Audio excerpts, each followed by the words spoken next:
Primeira carta aos Coríntios, capítulo 13. Aleluia. Pastora Isolina, venha ler comigo agora.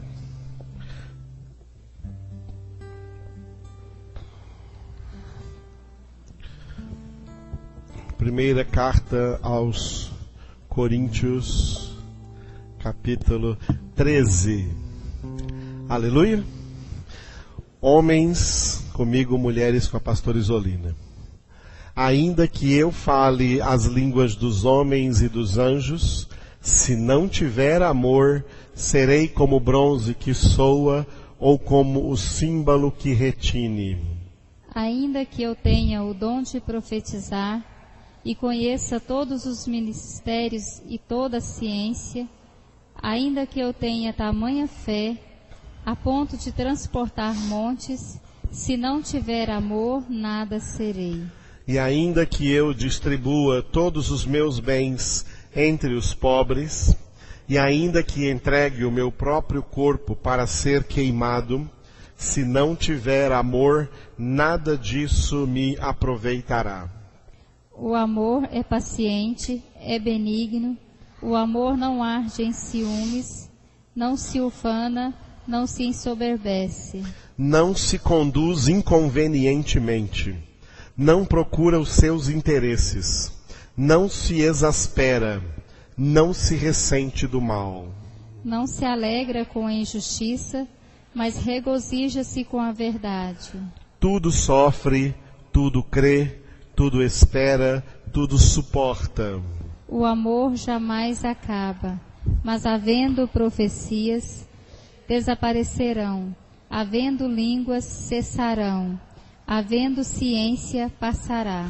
Porque em parte conhecemos e em parte profetizamos. Quando, porém, vier o que é perfeito, então o que é parte será aniquilado. Quando eu era menino, falava como menino, sentia como menino, pensava como menino. Quando cheguei a ser homem, desisti das coisas próprias de menino. Porque agora vemos como um espelho, obscuramente, então veremos face a face. Agora conheço e em parte, então conhecerei como também sou conhecido. Agora, pois, todos juntos. Agora, pois, permanecem a fé, a esperança e o amor. Estes três. Porém, o maior destes é o amor. Aleluia. Vamos ficar de pé agora. Eu quero que você procure uma pessoa que você não ora muito com ela, não conhece muito essa pessoa. Você vai orar com ela uma oração especial nessa noite. Pode sair do lugar, não adianta ficar com ninguém conhecido aí. Uma comunidade tão pequena, ainda tem gente que você não conhece. Não é para conversar não, é só para procurar.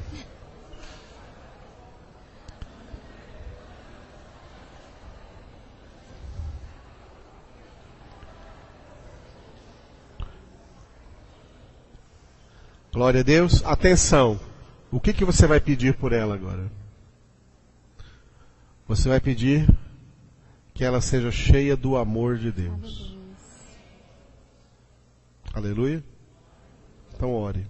Ore com a pastora Isolina, todos juntos. Aleluia, Senhor. Queremos te louvar, ó Pai, por esta noite.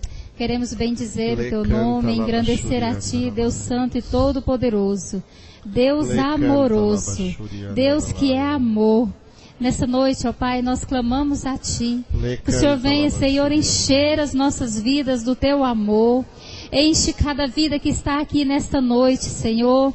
Senhor, que não possa existir nenhum espaço vazio, porque o Senhor preencherá completamente cada coração, o Senhor preencherá completamente cada vida, para que possam, Senhor, expressar o amor de Ti, para que possa, Senhor, nessa terra viver o amor do Senhor.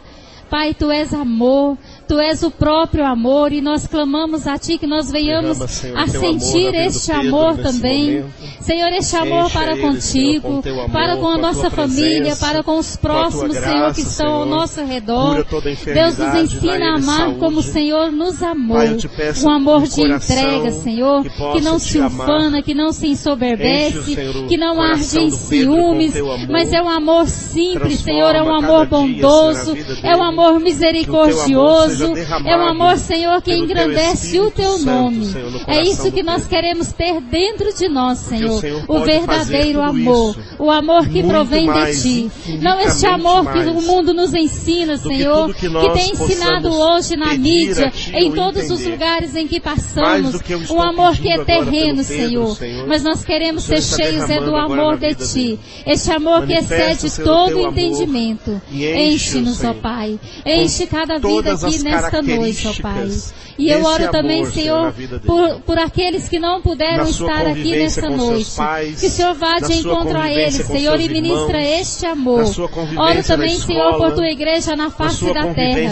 Que a Tua igreja, Senhor, seja marcada pelo Teu amor. Seja cheio, Senhor, da Tua presença. Senhor, que a Tua igreja venha expressar o amor do Senhor aqui nessa terra todos os dias, em todos os momentos e em todos os lugares, ó Pai, que eles estiverem. Não deixe, Senhor, que os frutos da carne venham encher os nossos corações, mas venhamos ser, Senhor, cheios do fruto do Espírito. E do fruto do Espírito, Senhor, é o amor. É isso que nós queremos nessa noite, Pai. Em nome de Jesus.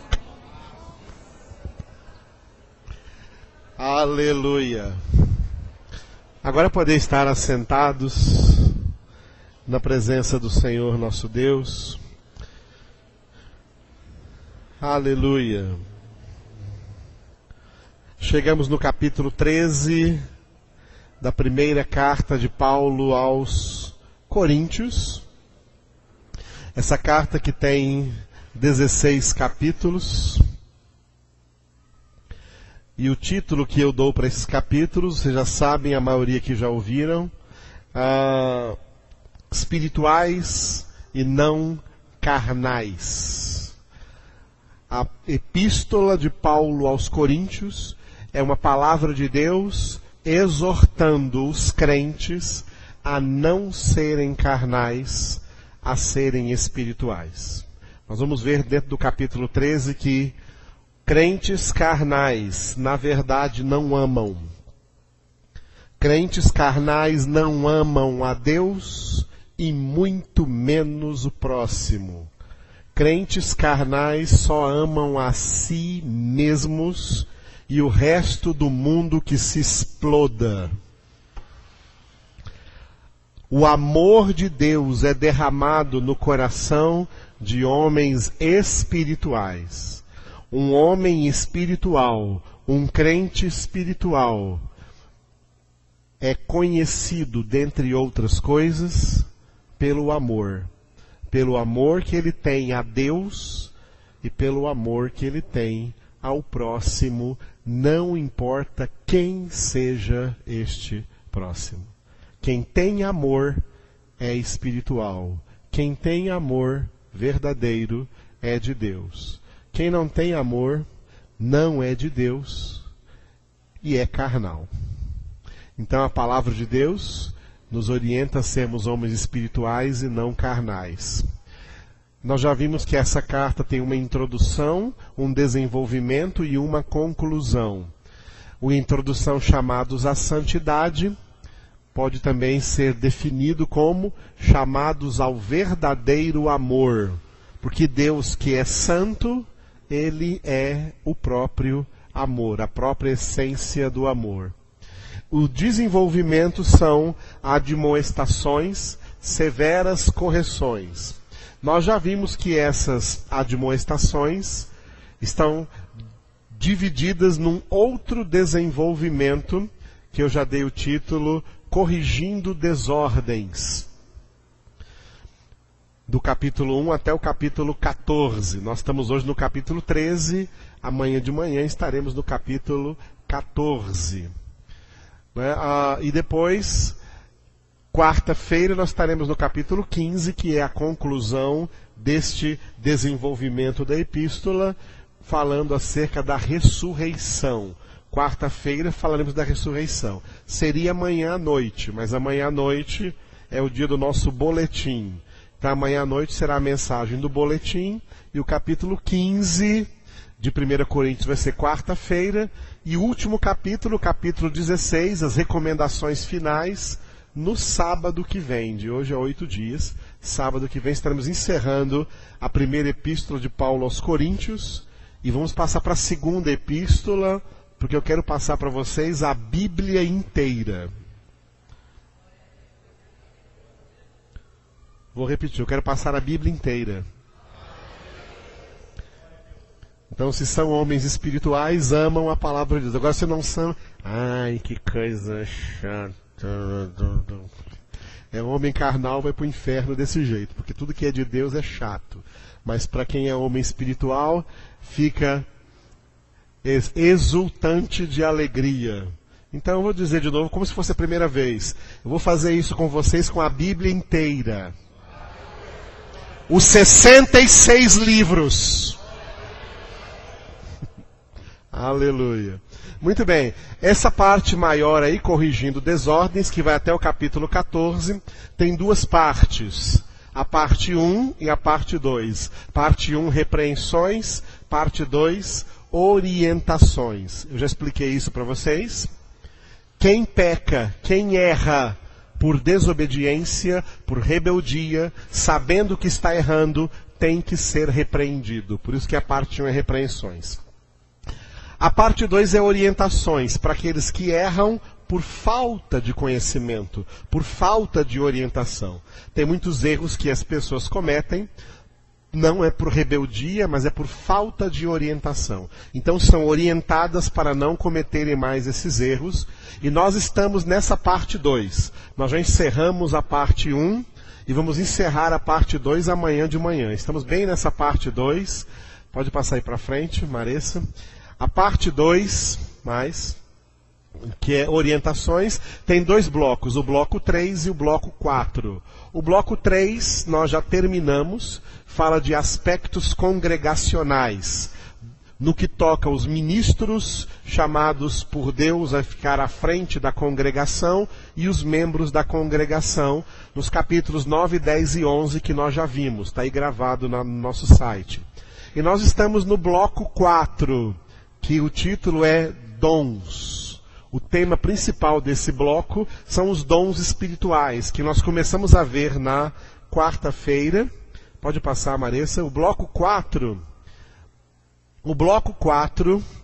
ele está dividido em 3 capítulos. O capítulo 12, que nós vimos quarta-feira, vários dons espirituais. Os dons espirituais são para a edificação. Hoje estamos vendo o capítulo 13, que é o amor, que é o vínculo da perfeição. E amanhã de manhã encerraremos esse bloco 4 com o capítulo 14, que trata de 2 dons, dom de línguas e profecias. E esse capítulo encerra dizendo que Deus é um Deus de decência e ordem. E nós vamos ver isso amanhã, pela manhã, o capítulo 14, amanhã 10 horas da manhã. Glória a Deus. Hoje nós estamos ali no capítulo 13, que eu coloquei ali com letras bem maiúsculas, toda a palavra, que fala sobre o amor. O capítulo 13 pode ser considerado como o clímax da epístola, o ponto mais alto da epístola. Talvez ele até pudesse ser o ponto mais alto de toda a Bíblia Sagrada. Talvez de todos os capítulos da Bíblia, esse pequeno capítulo de 13 versículos, talvez se fosse colocado em ordem de relevância, o que é muito difícil, porque toda a Bíblia é relevante, mas talvez poderíamos dizer que ele ocuparia o primeiro lugar. Seria o capítulo mais importante da Bíblia o capítulo 13. No final do capítulo 12, dá uma olhadinha aí no final do capítulo 12, quando ele está falando acerca dos dons, ele diz no versículo 31, 12:31, Paulo faz uma exortação: procurai com zelo os melhores dons. Repita essa frase. Aleluia. Eu já ouvi gente falar assim, negócio de dons espirituais, não procura isso não. Isso não é bíblico, esse conselho não é bíblico. O conselho bíblico é para procurar. Procurai os melhores dons. Se bem que você pode perguntar quais são os piores.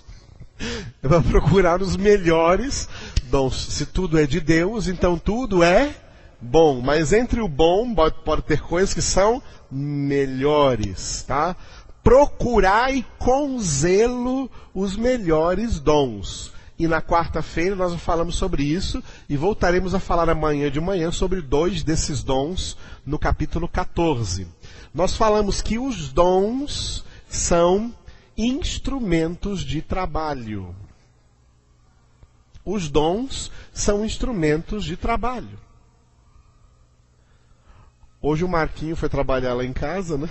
Ele levou lá uma mala que ele tem lá, que abriu assim, cheia de instrumentos de trabalho, que facilitou muito o trabalho dele. Sem aquilo lá, não conseguiria fazer o trabalho que ele faz também. Para todo trabalhador, todo profissional, tem que ter instrumentos de trabalho. No reino de Deus, no serviço do reino de Deus, tem instrumentos de trabalho. E os dons fazem parte dessa gama, não são somente os dons que são instrumentos de trabalho, não, mas os dons fazem parte dessa gama, de uma gama de instrumentos de trabalho que Deus tem à disposição de quem quer trabalhar no reino de Deus. Porque a seara é grande, poucos são os trabalhadores. E Deus mandou orar para que haja mais trabalhadores na sua seara. Nós temos hoje muitos problemas com dons, porque nós temos também um problema de foco no meio da igreja cristã, no meio da igreja evangélica, no meio do denominacionalismo protestante. A ideia que foi construída dentro do denominacionalismo protestante, em todas as igrejas e congregações cristãs do mundo inteiro hoje em dia, é que você não tem que trabalhar, Deus é que trabalha para você. As pessoas se reúnem para Deus trabalhar para elas. Deus me dá isso, Deus me dá aquilo, Deus me prospera, Deus me faz isso. E a gente até ora mandando Deus trabalhar. Senhor, vai agora lá no hospital. Senhor, vai agora lá na cadeia. Senhor, vai agora e toca naquela vida. Estamos mandando Deus trabalhar. E quem é que está trabalhando?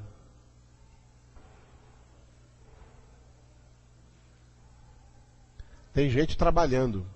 Mas tem gente trabalhando coisas que Deus não mandou. Tem gente trabalhando coisas que eles querem trabalhar, porque através desse trabalho eles mesmos são glorificados, eles mesmos são reconhecidos. O trabalho de Deus que traz reconhecimento para Deus, a igreja de hoje totalmente ignora, porque ignoram a palavra de Deus, e não conhecendo a palavra de Deus, não têm compromisso com Deus, e não sabem qual trabalho devem realizar, porque não ouvem a voz do Senhor na sua palavra, e tudo o que ouvem a voz do seu ego dizendo: eu quero que Deus me abençoe nisso, eu quero que Deus me abençoe naquilo, eu quero que Deus faça isso a meu favor, eu quero que Deus faça aquilo a meu favor. Mas não faz nada para Deus. Não faz nada para Deus. Nem sequer chega a tempo numa congregação, não é fiel no horário, não é fiel no louvor, não louva a Deus, não é fiel na oração, não é fiel na meditação da palavra, mas quer que Deus seja fiel. Está lá o adesivo no carro, Deus é fiel. Quer que Deus seja fiel para te dar o carro, quer que Deus seja fiel para te dar a casa, quer que Deus seja fiel para te dar um casamento, quer que Deus seja fiel para te dar emprego. Ah, o Senhor abre a porta. Jesus disse, eu sou a porta. Jesus disse, eu sou a porta. Jesus disse, eu sou a porta. João 10:9. Que porta você quer que seja aberta? Se não for Jesus, não tem outra porta, não. Eu sou a porta, Jesus disse. As pessoas, os cristãos, perderam foco do que é trabalho. Perderam foco do que devem fazer, do que são chamados a fazer no reino de Deus. Então, como não trabalham, para que instrumentos de trabalho? Aí Deus não dá dons, porque dons são instrumentos de trabalho. Então Paulo termina aqui em 1 Coríntios 12:31, lembrando que lá em 1 Coríntios 15, sabe como ele vai terminar? Nós vamos ver quarta-feira, exortando a serem abundantes na obra do Senhor, a serem cada vez mais abundantes na obra do Senhor, a trabalharem na obra do Senhor, a erguerem as mangas. Muita gente quer trabalhar dentro de 4 paredes.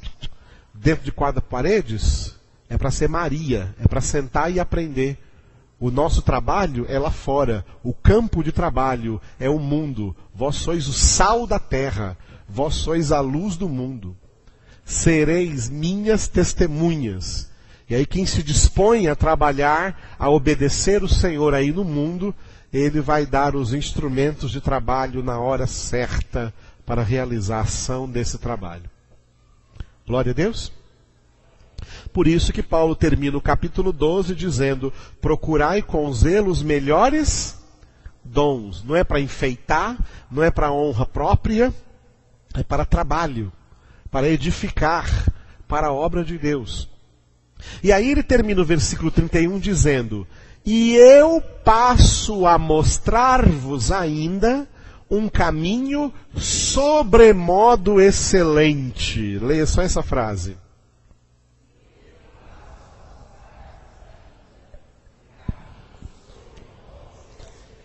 Aqui tem uma comparação. Uma comparação entre os dons e o amor. Entre os dons existem até o que Paulo chama aqui de melhores dons. Procurai com zelo os melhores dons. Mas até os melhores dons não superam a excelência do amor. O amor é o dom sobremodo excelente. O amor é o dom sobremodo excelente. Por isso que Paulo liga o capítulo 12 com o capítulo 13, como que dizendo assim, os dons são instrumentos de trabalho, mas se você não tiver amor, todo o trabalho que você faz não prestou para nada, não valeu de nada. Ainda que eu tenha todos os dons, é o que ele diz aqui, ele vai declinar aqui no início do capítulo 13 que nós lemos. Ainda que eu tenha todos os dons, toda a fé, todo o conhecimento, todas as coisas cristãs, que são boas, mas se eu não tiver amor, não adiantam nada. Note que Paulo não está falando para não buscar as outras coisas. É para buscar tudo, porque nós precisamos de tudo para a nossa vida e para o exercício do nosso ministério cristão. A vida cristã não é apenas vida cristã, ela é também serviço cristão. Ela é também trabalho cristão. Nós somos chamados por Jesus de os trabalhadores da vinha. E nós somos aqueles trabalhadores chamados trabalhadores da última hora. Paulo trabalhou muito, mas não está mais aqui. Foi um trabalhador da primeira hora. Pedro e João trabalharam muito, mas não estão mais aqui. Foram trabalhadores da primeira hora. Nós somos trabalhadores da última hora. E Deus falou assim que dá a nós a mesma recompensa que dá a eles, os trabalhadores da primeira hora. Nós somos trabalhadores da última hora. E Deus quer nos dar todos os instrumentos eficazes para esse trabalho, mas, acima de tudo isso, Ele quer nos dar o amor. Porque sem o amor, todo trabalho é em vão. A igreja de Éfeso foi uma igreja trabalhadora. Trabalhava muito para o Senhor, na obra do Senhor. No entanto, quando Jesus revela o Apocalipse para o apóstolo João, nas mensagens às 7 igrejas, a primeira é para a igreja de Éfeso. Abrem Apocalipse capítulo 2. Abrem Apocalipse capítulo 2. E a gente, esse ano, quando falamos de Apocalipse, trabalhamos muito bem essa carta aqui, essa mensagem à igreja de Éfeso. Apocalipse capítulo 2. Ao anjo da igreja em Éfeso escreve, desde o versículo 1, estas coisas diz aquele que conserva na mão direita as 7 estrelas e que anda no meio dos 7 candeeiros de ouro. Conheço as tuas obras, tanto o teu labor, olha só, conheço as tuas obras. O que são obras? O que são obras? Trabalho. Conheço as tuas obras. Tanto o teu labor, o que é labor? O que é labor? Trabalho. Trabalho. O verbo trabalhar em português vem do latim laborar. Labora. Laborar é trabalhar. O versículo 2 começa falando com 2 palavras referentes a trabalho, que essa igreja de Éfeso era uma igreja trabalhadora. Eles trabalhavam na obra de Deus. Conheço as tuas obras, tanto o teu labor como a tua perseverança, e que não podes suportar homens maus. E um dos trabalhos de Éfeso foi isso aqui, ó. Puseste à prova os que a si mesmos se declaram apóstolos, como muitos hoje por aí, e não são, e os achaste mentirosos. É uma igreja trabalhadora. E para reconhecer apóstolos falsos, tem que ser trabalhadora na palavra, tem que ser trabalhadora na doutrina. Era uma igreja que tinha palavra, que tinha doutrina, ninguém enganava eles não. Chega aí dizendo que é apóstolo, não, para cima de nós não. Nós temos palavra de Deus, sabemos muito bem quem foi verdadeiro apóstolo, e esses hoje que estão chegando por aí que são falsos apóstolos, homens do inferno, não de Deus. A igreja de Éfeso reconheceu isso. E continua dizendo 3, tens perseverança, suportastes provas por causa do meu nome, e não te deixaste esmorecer. Aí vem o 4, tenho porém contra ti, que abandonaste o teu primeiro amor. Repita o versículo 4.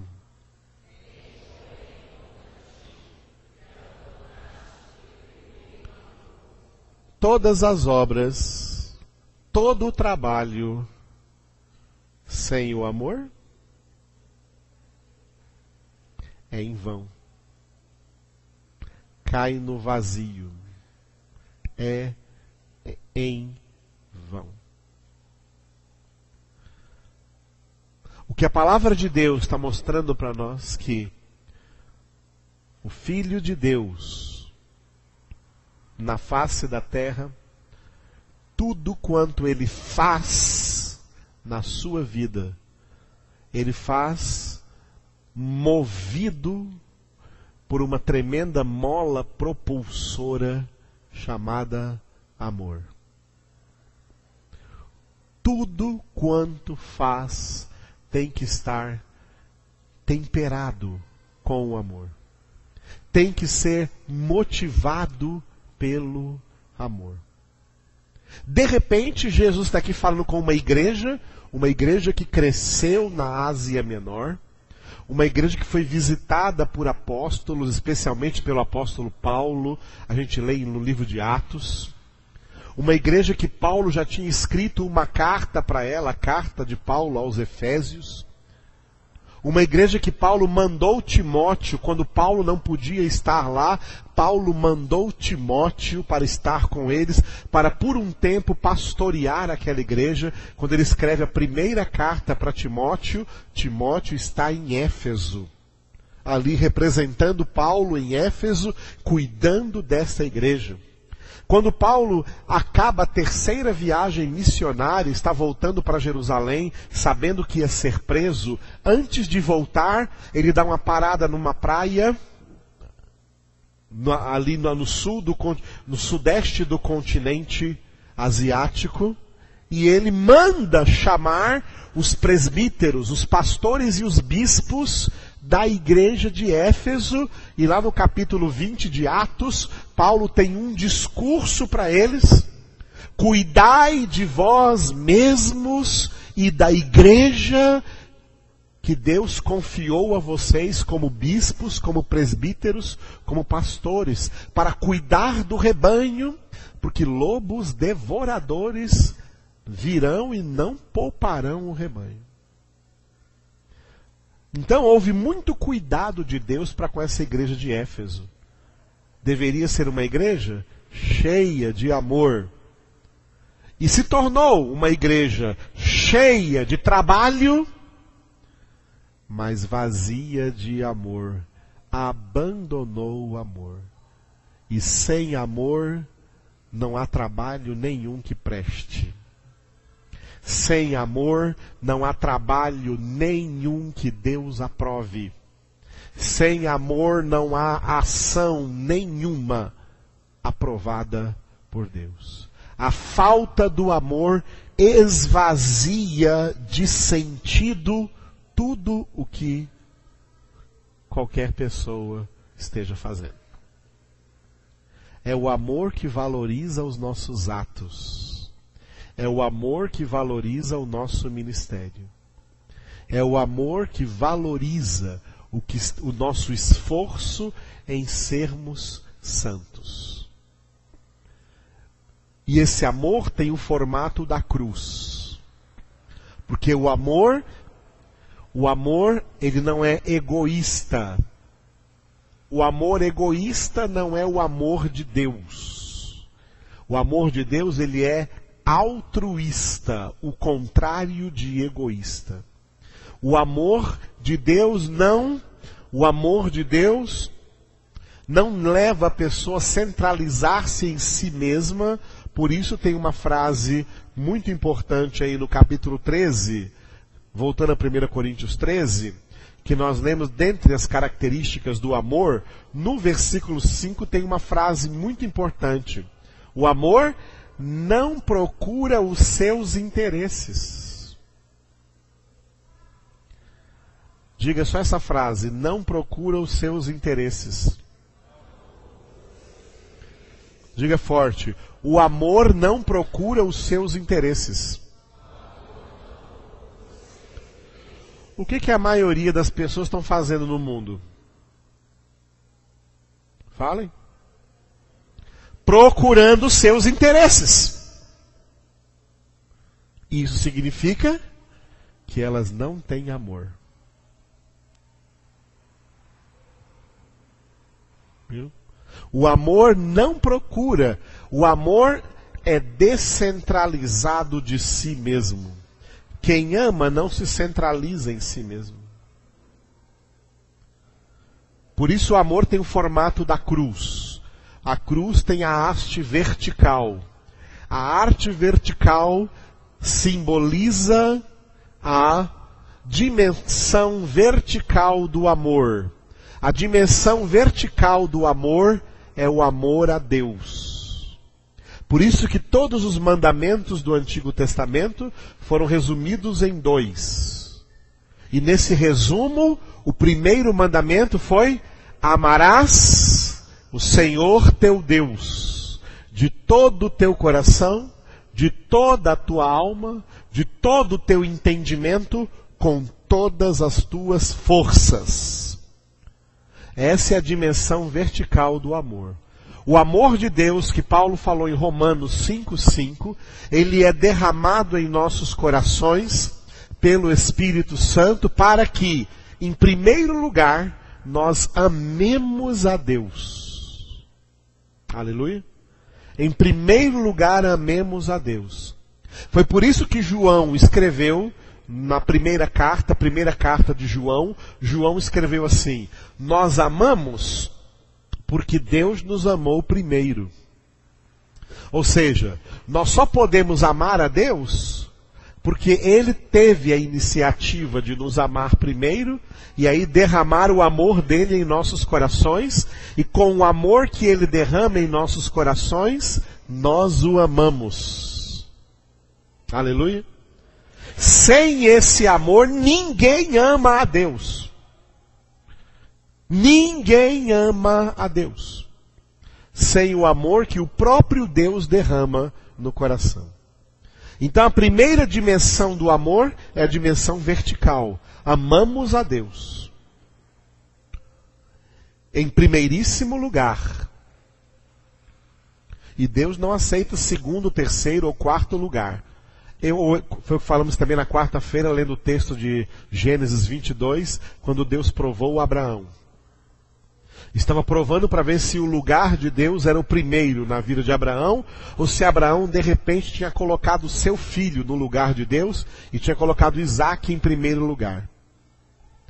Aí na prova Deus viu e falou: agora eu sei que temes a Deus.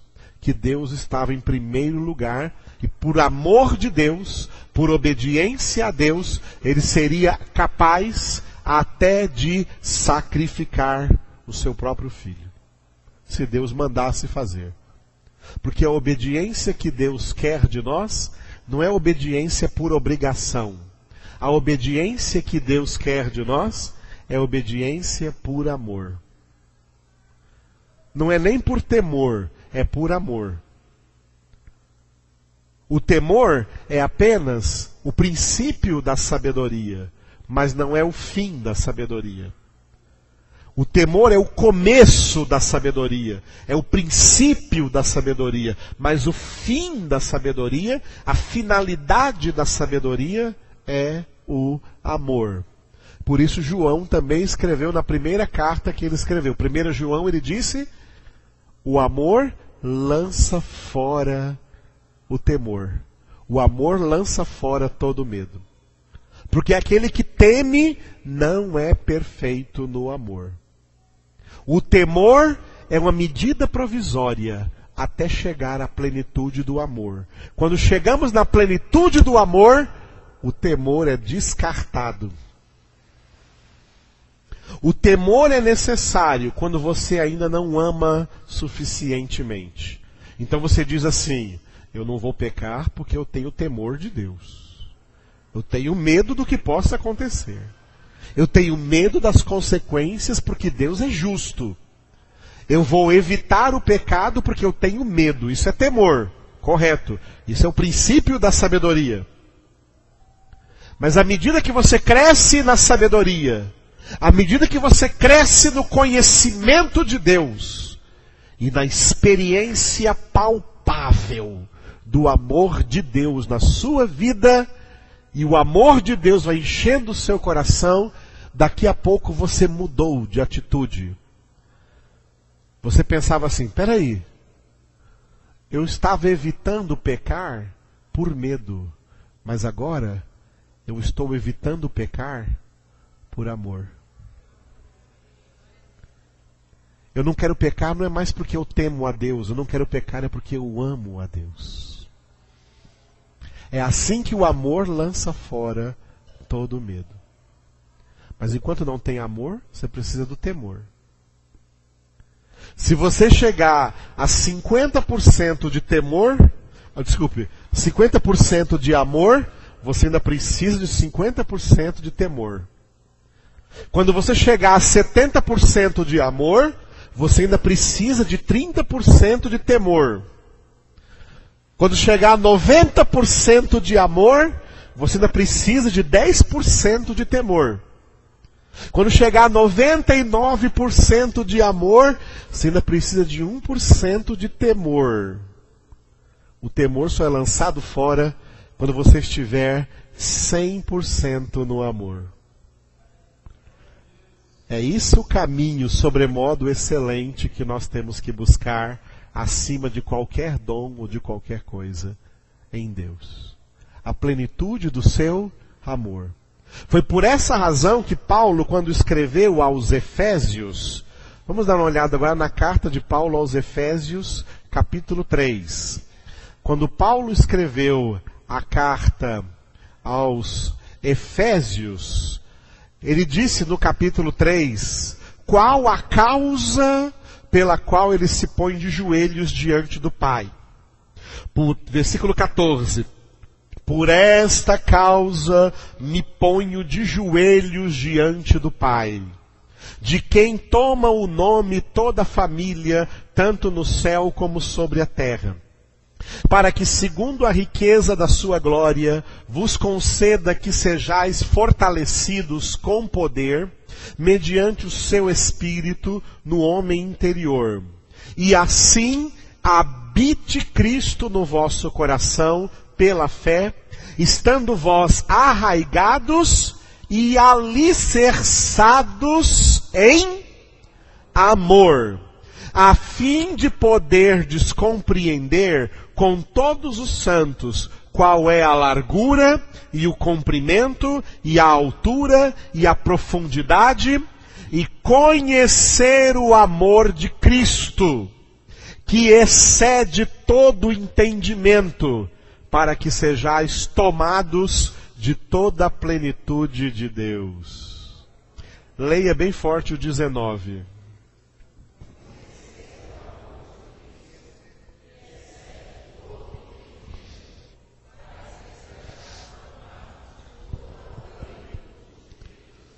Deus é amor. Ser tomado de toda a plenitude de Deus é estar com 100% de amor. Foi por isso que Paulo orou aos Efésios. Paulo viu essa necessidade de orar aos Efésios. Realmente os Efésios estavam perigando. Estavam no perigo de perder o amor. Paulo deve ter sentido isso. Quando o Apocalipse foi revelado, Paulo já tinha morrido. Só existia o apóstolo João. Era o único apóstolo vivo quando o Apocalipse foi revelado. Os outros apóstolos, inclusive Paulo, já havia morrido. Antes de morrer, Paulo deixou a epístola aos Efésios. Eu estou de joelhos diante do Pai, orando para que vocês sejam tomados do amor, tomados de toda a plenitude de Deus, para que vocês conheçam a largura, o comprimento, a altura, a profundidade do verdadeiro amor de Deus, do amor de Cristo, e sejais tomados desse amor, alicerçados no amor.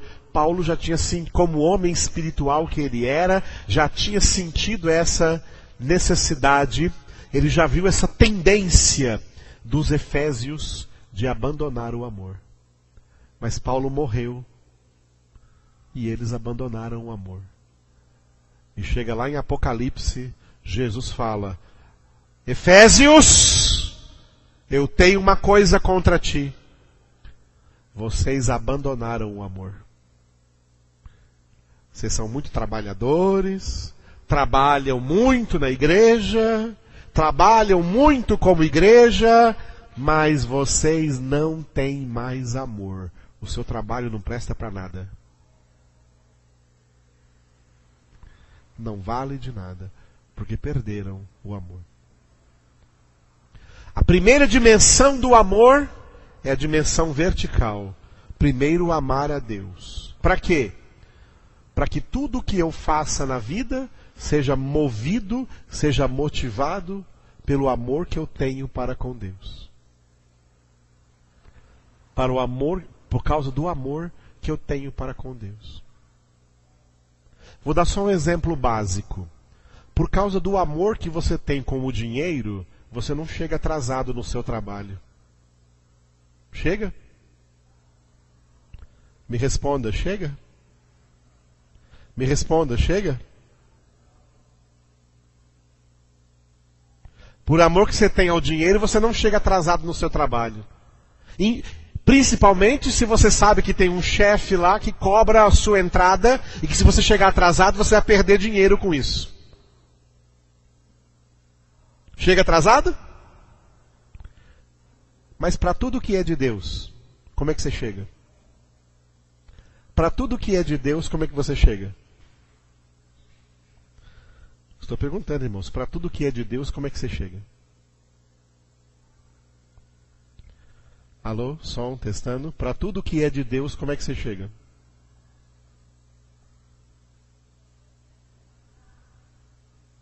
Que vergonha, hein? Sabe por quê? É porque vocês não o amam.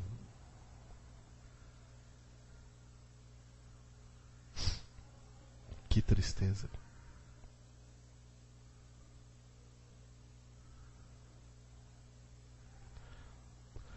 Tem gente que se esforça para não chegar atrasado nem na sessão de cinema, porque ama aquilo.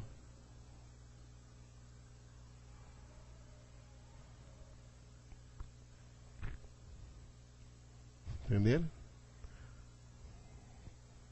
Não estou cobrando nada de vocês, não.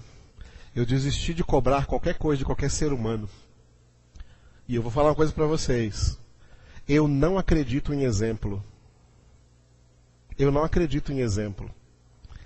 Porque desde que eu sou pastor, eu dou exemplo de chegar aqui antes de começar o culto, 1 hora, 40 minutos, 50 minutos.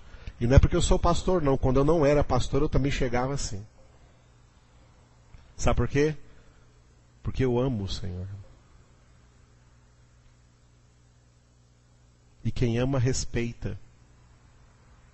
São esses adoradores que o Pai procura, que o amem. Que o amem de verdade. E provem esse amor com a sua conduta. Eu estou falando só do horário, porque isso é uma coisa pequenininha. Horário é uma coisa pequena, irmãos. Se não amamos a Deus nas coisas mínimas, como vai amar nas maiores? Aonde vai realmente se exigir amor, só com amor você vencerá o pecado, que é contra Deus, e você não quer mais o pecado porque ama a Deus. Se não prova o amor nas pequenas coisas, onde vai provar nas grandes, ó? Nunca.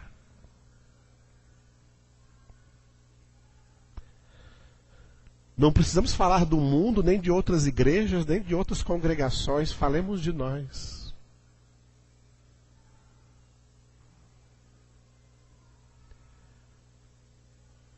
Provamos que não amamos com a conduta e provamos que amamos com a conduta. Porque naquilo que temos foco, naquilo que nos importamos, naquilo que queremos, nós queremos ser os primeiros, queremos estar logo lá, queremos chegar logo ali na frente. Esses dias alguém perguntou porque eu estava mandando o pessoal vir para frente. Eu dei um exemplo assim: os que vão nos jogos, nos estádios, para os jogos de futebol, ou que vão nos shows, eles vão lá para ficar atrás? Me respondam. Me respondam, eles vão lá para ficar atrás? Quando tem um show aí satânico de adoração ao diabo, as pessoas que gostam desses cantores fazem até fila de semanas antes. Por quê? Porque querem ficar atrás? Hã? Respondam para mim. Porque querem ficar atrás? O que elas querem? Ficar no primeiro lugar, ficar na frente, porque elas amam aquilo. Aquilo é que está no coração delas. Aquilo é o desejo delas. Aquilo é o sentimento delas. Aquilo é a alegria delas. Mas aqui, amados, é só Deus. Que interesse tem isso para você? Nenhum. Então você vem se quiser vir. Qualquer viagem, qualquer festa de casamento estará em primeiro lugar.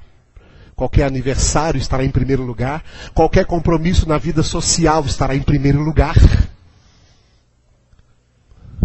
E quando vier, eu vou chegar atrasado porque eu sei que o pastor começa a cantar 7h30, mas eu não gosto de música, não gosto de cantar, não gosto de louvar. Ótimo, você não gosta de louvar porque não ama a Deus. Quem ama a Deus gosta de louvá-lo. Porque a Bíblia diz, bom é louvar o Senhor e cantar salmos ao teu nome, ó Altíssimo. Davi escreveu no Salmo assim, ó, alegrei-me quando me disseram, vamos à casa do Senhor. Os crentes de hoje falam assim, hoje já tem culto de novo. Já tem que ir de novo. Eu vou, mas vou atrasado e vou sentar lá atrás. Porque não é isso que está no seu coração. Você prova fora o que tem dentro. Olha, amados, eu não estou bravo com ninguém não, hein? Estou falando isso aqui para dar indireta para ninguém, não pense nisso. É direta mesmo, para todos. Prestou atenção no que Jesus falou para a igreja de Éfeso? Eu tenho uma coisa contra ti. Eu, Jesus Cristo, o Filho de Deus, eu tenho uma coisa contra ti. Você abandonou o amor. Você está sem amor. Jesus não quer uma noiva sem amor. A igreja não é a noiva? Qual noivo que quer uma noiva fria? Qual noivo que quer uma noiva sem amor? Jesus não quer uma noiva fria. E ele não tem uma noiva fria. É por isso que eu digo com convicção, a noiva são os eleitos de Deus. Porque os eleitos não são frios. Os eleitos são diligentes. Porque amam o Senhor que os elegeu. Os chamados são frios. Porque os chamados só buscam os seus interesses. E tudo o que querem de Deus é que Deus realize seus interesses. Porque não amam a Deus. Amam a si mesmos. A segunda dimensão do amor é o próximo. Quem não ama a Deus, muito menos ama o próximo. Porque Deus é que nos ensina a não ser egoístas. Porque Deus não foi egoísta, de tal modo nos amou que nos deu seu Filho unigênito, que deu o que ele mais amava. Em algumas ocasiões a voz do Pai veio das nuvens, dizendo, este é o meu Filho amado, em quem me comprazo, em quem eu tenho todo o meu prazer. O que eu queria é tê-lo comigo, ele foi gerado aqui no meu seio. O que eu queria é tê-lo comigo. Mas eu amei tanto vocês que eu abri mão e dei ele para vocês. É com esse Deus que nós temos sido egoístas. E é por isso, amados, aqui, ó.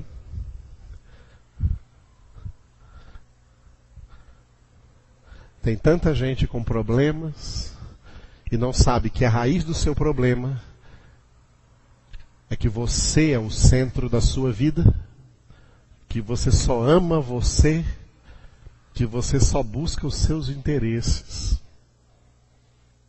A exortação de Paulo com 1 Coríntios 13 é: busca o amor.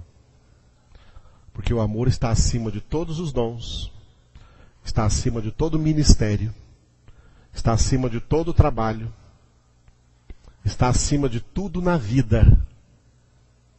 O amor é o dom sobremodo excelente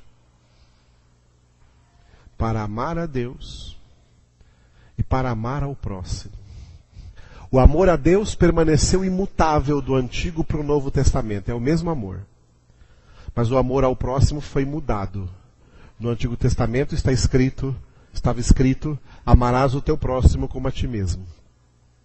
Mas no Novo Testamento Jesus disse, João 13:34, novo mandamento vos dou. Amai-vos uns aos outros, como eu amei vocês.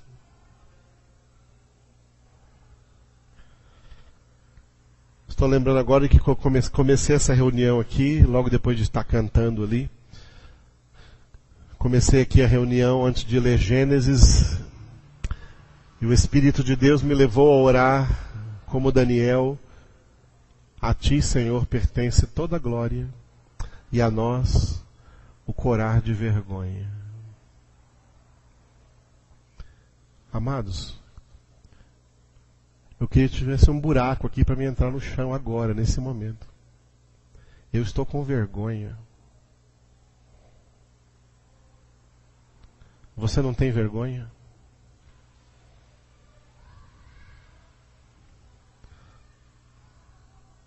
Você não tem vergonha de ter um Deus que te ama com amor eterno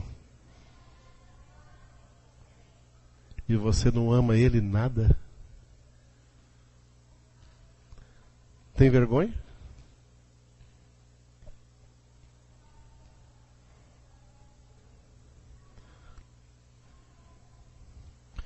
Você tem vergonha? Você não sente vergonha?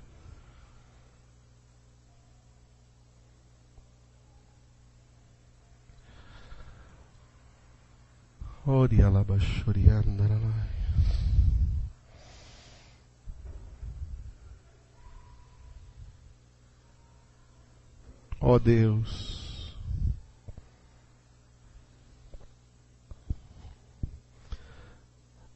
diante deste capítulo, desses 13 versículos, Senhor, que fala do teu amor verdadeiro, que é o caminho sobremodo excelente a buscarmos nesta vida e na eternidade. Quando refletimos sobre tudo isso que falamos, Senhor, quem tem o teu Espírito Santo percebe o quanto estamos ainda longe, o quanto estamos ainda distantes. Ó Deus, eu te peço perdão, Senhor.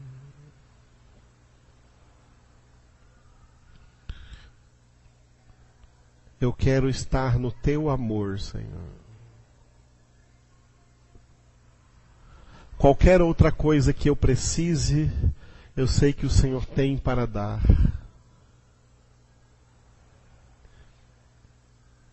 Mas nada terá valor se eu não amar, se eu não tiver o verdadeiro amor, que não é esse pregado no mundo, que é o que é derramado em nossos corações pelo teu Espírito Santo. É movidos por esse amor que devemos fazer todas as coisas.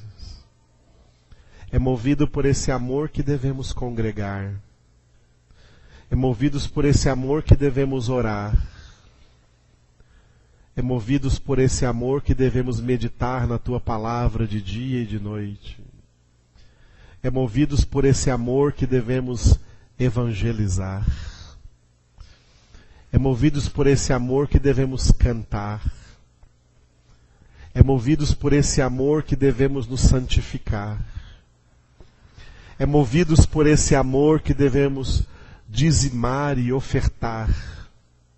É movidos por esse amor que devemos realizar qualquer coisa nessa terra. Porque sem esse amor, qualquer coisa que realizarmos não terá valor diante do Senhor.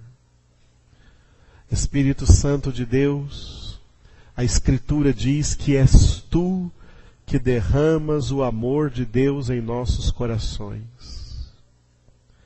E é o meu único pedido nessa noite: enche-nos do amor de Deus. Derrama o amor de Deus em nossos corações. Ó Deus, Pai, Jesus, Espírito Santo, Deus eterno, todo-poderoso, Tu és amor. Aleluia! Ensina-nos a amar, ajuda-nos a amar, conduza-nos a amar,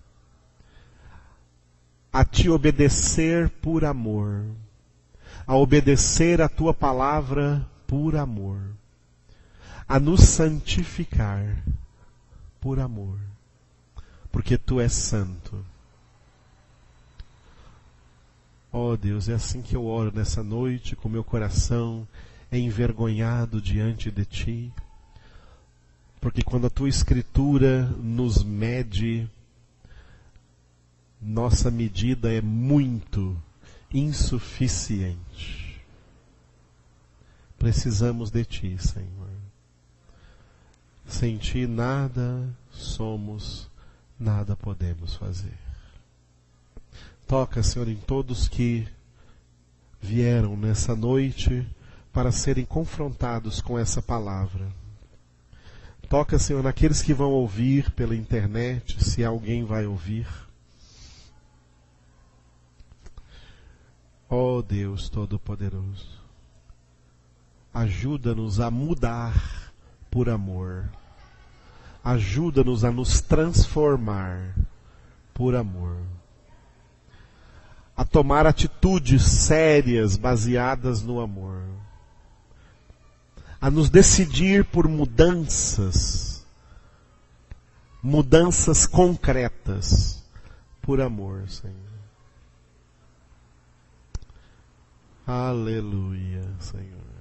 Restaura em nossos corações o Teu santíssimo e puro amor. Obrigado, Senhor. Aleluia.